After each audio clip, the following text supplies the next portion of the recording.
সমাজ ও সংস্কৃতি আজ গভীর সংকটে। সমাজ ও সংস্কৃতি আজ গভীর সংকটে।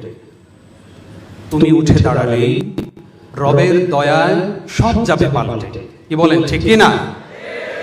সম্মানিত সুধী, এ পর্যায়ে বক্তব্য নিয়ে আসছেন জননন্দিত মিডিয়া ব্যক্তিত্ব, জননন্দিত টিভি উপস্থাপক মুহতারাম মাওলানা মুস্তাফিজ রহমানী। বক্তব্য নিয়ে আসছেন মাওলানা মুস্তাফিজ রহমানী।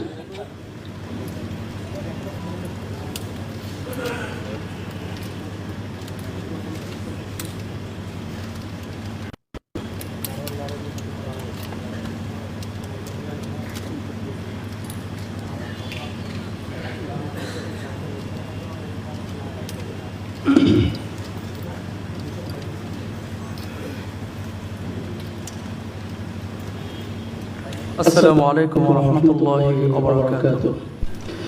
আলহামদুলিল্লাহ ওয়া সলাতু ওয়া সালামু আলা রাসূলিল্লাহ। বড় বড় ব্যক্তিরা অনেক গুরুত্বপূর্ণ কথা বলছেন, আলহামদুলিল্লাহ। আমি এসেছি শুনতে এবং শিখতে, জানতে। তারপরেও যেহেতু ফ্লোর দেওয়া হয়েছে, একটি কথা আমি শেয়ার করতে যাচ্ছি। আজকে যে এনজিও দের দেশ বিরোধী অপতৎপরতা, এই শীর্ষক যে সেমিনারটি, যে আলোচনা আয়োজনটি আমরা এখানে একত্রিত হয়েছি, প্রত্যেকেই আমরা এই বাংলাদেশের নাগরিক এবং সচেতন নাগরিক। আলেম ওলামা এই বাংলাদেশে স্বাধীনতার পর থেকে এই সমস্ত খণ্ড খণ্ড কিছু এনজিও যারা মানুষের সেবার নামে আমাদের এলাকায়, আমাদের সমাজে, আমাদের দেশে যারা কাজ করছে, তাদের ব্যাপারে সতর্ক করে আসছিল। যখন আলেমরা সতর্ক করেছিল, অনেক সময় হামলা মামলা এর মুখোমুখিও হয়েছে, অনেকে জেল পর্যন্ত খেটেছেন। কিন্তু পরবর্তীতে এখনকার সিচুয়েশনটা আলহামদুলিল্লাহ পরিবর্তন হয়েছে। সাধারণ বুদ্ধিজীবী যারা, তারাও বুঝতে পেরেছে যে এনজিওরা, কিছু এনজিও, এই প্রতিষ্ঠান বাংলাদেশে এরা সেবার মোড়কে আসলে ইসলাম বিদ্বেষী এবং স্বাধীনতা বিরোধী কর্মকাণ্ড এ বাংলাদেশে করছে। সবাই একমত কিনা বলেন? প্রিয় ভাইরা আমার, আপনাদেরকে একটা জরিপ আমি দিতে যাচ্ছি। সেটা 2011 সালে এবং ইসলামিক ফাউন্ডেশনের সূত্রে এটা বলা হয়েছে।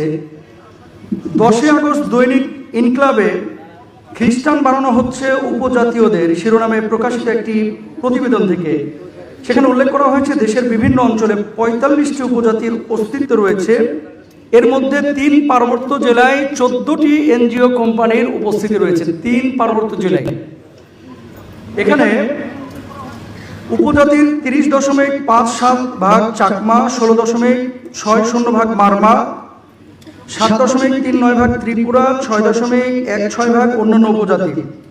এবার আসেন খ্রিস্টানদের সংখ্যা, বৌদ্ধদের সংখ্যা এবং মুসলমানদের সংখ্যা কত?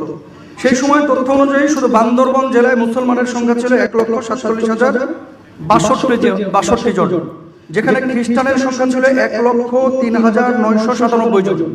দেখেন, তার মানে মুসলমানদের সংখ্যা এবং খ্রিস্টানের সংখ্যার মধ্যে তেমন কোনো তারতম্য ছিল না। যদি ইকুয়াল করেন, সামান্য কিছু তারতম্য ছিল। বৌদ্ধদের সংখ্যা ছিল 30,546 জন, হিন্দুদের সংখ্যা ছিল 10,796 জন। 2 দশক আগে এ জেলায় বৌদ্ধ ধর্মের অনুসারীরা সংখ্যার দিকে দ্বিতীয় স্থানে থাকলেও এখন তারা তৃতীয় স্থানে চলে এসেছে। কারণটা কি? কারণ হচ্ছে তারা যেভাবে মেহনত করছে, এনজিওগুলো যেভাবে এই সমস্ত অঞ্চলে কাজ করছে, যদি এদেরকে এখনই প্রতিরোধ গড়ে তোলা না যায়, তাহলে আমাদের সার্বভৌমত্ব এবং আমাদের দিনের ওপরে অবশ্যই তারা আগে থেকে যেভাবে আঘাত করছে, পরিপূর্ণ শক্তি নিয়ে তারা আঘাত করবে। আরেকটি কথা আপনাদেরকে বলে রাখি, হয়তো আমি খাচ্ছি, আমি পড়ছি, আমি ঘুমাচ্ছি, আমি তো ভালোই আছি, এগুলো নিয়ে ভাবার টাইম কোথায়? আমরা হাত কোথায় বাঁধবো, বুকের ওপরে নাকি নাভির নিচে, এগুলো নিয়ে মারামারি করছি। আমরা বহাস করছি মিলাদ কিয়াম করবো কি করবো না, আমরা জোরে আমিন বলবো না আস্তা আমিন বলবো, এগুলো নিয়ে যতটা সময় আমরা দিচ্ছি, আমরা যদি আমাদের বৃহৎ স্বার্থে মৌলিক বিষয়গুলো নিয়ে, এই সমস্ত বিষয় নিয়ে এতটা টাইম আমরা দিতাম এবং ভাবতাম, কার্যকরী পরিকল্পনা পদক্ষেপ আমরা গ্রহণ করতাম, তাহলে অনেক আগেই কিন্তু এই সমস্ত এনজিওরা এদেশে প্রতিরোধের মুখে লেজ গুটিয়ে পালাতে বাধ্য হতো। ঠিক কিনা ভাইরা আমার? কিন্তু তারা সুযোগটা নিচ্ছে কেন? আজকে উজবেকিস্তানে যে আমাদের রেজাউল করিম আবরার ভাইরা কয়েকদিন আগে সফর করেছে, আমি 3 বছর আগে সফর করেছিলাম। ছোট্ট একটা কথা আপনাদেরকে বলি, এই উজবেকিস্তানে শুধু সামারকান্দ, বুখারা এবং তাশখান্দে মাদ্রাসার সংখ্যা ছিল 60,000 মাদ্রাসার সংখ্যা ছিল। আজকে আপনি যান, এই সোভিয়েত ইউনিয়নের এরা যখন ঢুকেছিল, পিটায়া আগে আলেমুল আমাকে সাইজ করেছিল, এবং এদেরকে রোধ করেছিল। তারপরে মাদ্রাসাগুলো বন্ধ করে দেওয়া হয়েছিল। এখন পুরো উজবেকিস্তানের 2000 মাদ্রাসা আপনি খুঁজে পাবেন না, অথচ এখান থেকে দিনের কত বড় বড় খেদমত তৈরি আঞ্জাম দেওয়া হয়েছিল। কেন নাই? কারণ হচ্ছে একটা দেশের মধ্যে যখন এই ধরনের অপতৎপরতা চলমান থাকে, আলেম ওলামা যখন ঘুমিয়ে থাকে, প্রতিরোধ না করে, সংগ্রাম না করে, জনসচেতনতা তৈরি না করে, তখন এই সমস্ত এনজিওগুলো সুযোগ নেবে স্বাভাবিকভাবে। তো আমাদের আসলে এখানে সব ঘরানার ওলামা ইকরাম আপনারা আছেন, আপনাদের কাছে একটা বিনীত আবেদন এবং একটা রিকোয়েস্ট, সেটি হচ্ছে আমরা একটা জায়গায় আমাদের বড় পরিচয় হচ্ছে আমরা মুসলিম। কে হানাফি, কে শাফি, কে হাম্বলি, কে মালিকি, এই জায়গাগুলো ইনফিরাতি আমরা অনেকে অনেক ধরনের কাজ করি, কিন্তু ইসলামের মৌলিক বিষয়গুলোর উপরে যখন আঘাত আসবে তখন আমাদের প্রত্যেকেই এক কাতারে থেকে কাজ করতে হবে। তাছাড়া কিন্তু আসলে আমরা কখনো এই ধরনের ফিতনাগুলো রদ করতে পারবো না। আল্লাহ তাআলা আমাদের সবাইকে বোঝার তৌফিক দান করুন এবং আমরা প্রত্যেকেই কাঁধে কাঁধ মিলিয়ে কাজ করব ইনশাআল্লাহ। সবাই বলে হাদা মা ইনদি ওয়াল ইলমু ইনদাল্লাহি আলাইহি তাওয়াক্কালতু ওয়া ইলাইহি উনীব। আসসালামু আলাইকুম ওয়া রাহমাতুল্লাহ।